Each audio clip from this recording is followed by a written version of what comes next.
Welcome to Bhagyalakshmi kitchen. ఈరోజు మన recipe అండి క్యారెట్ టమాటా అండి. తయారు చేసుకునే విధానం అండి. ఒక 4 క్యారెట్లు అండి, అంటే పావు కేజీ చిన్నగా అండి శుభ్రంగా కడిగి చిన్నగా ఇట్లా తురిమి పెట్టినండి.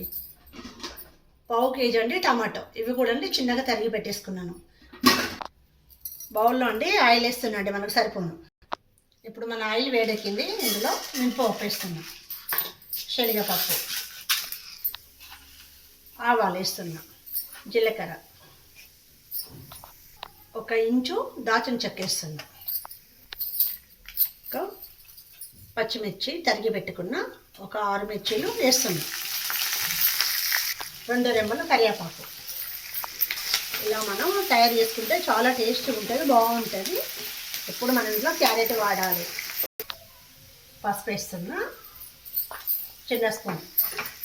అల్లం అండి స్పూన్ అండి, టీ స్పూను వేస్తున్నాండి. మెంతి జీలకర్ర పొడి 1/2 స్పూన్ వేస్తున్నా. మెంతి పిండి అండి ఆరోగ్యానికి చాలా మంచిది, కానీ స్మెల్ కూడా అండి గుమగుమలాడుతుందండి, బాగుంటుంది. క్యారెట్ వేద్దామండి మన ఆయిల్లో. మొత్తం ఫ్రై అయినాయి కదా, అందులో వేస్తున్నాండి. 2 నిమిషాలు అండి మనము మన క్యారెట్ అండి ఇట్లా ఫ్రై అవుతుంది, మూత పెట్టేసుకుందాం.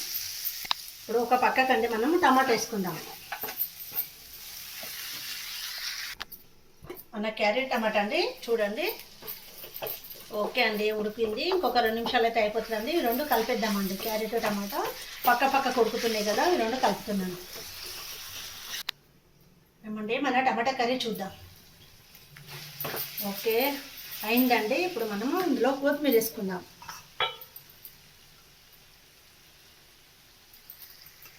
ఇప్పుడు మనం సాల్ట్ వేసుకుందామండి, రుచికి సరిపోను. క్యారెట్ టమాటా ఫ్రై రెడీ అయిందండి. ఏమండి తప్పకుండా మన వీడియోను లైక్ చేయండి. థ్యాంక్ యూ అండి.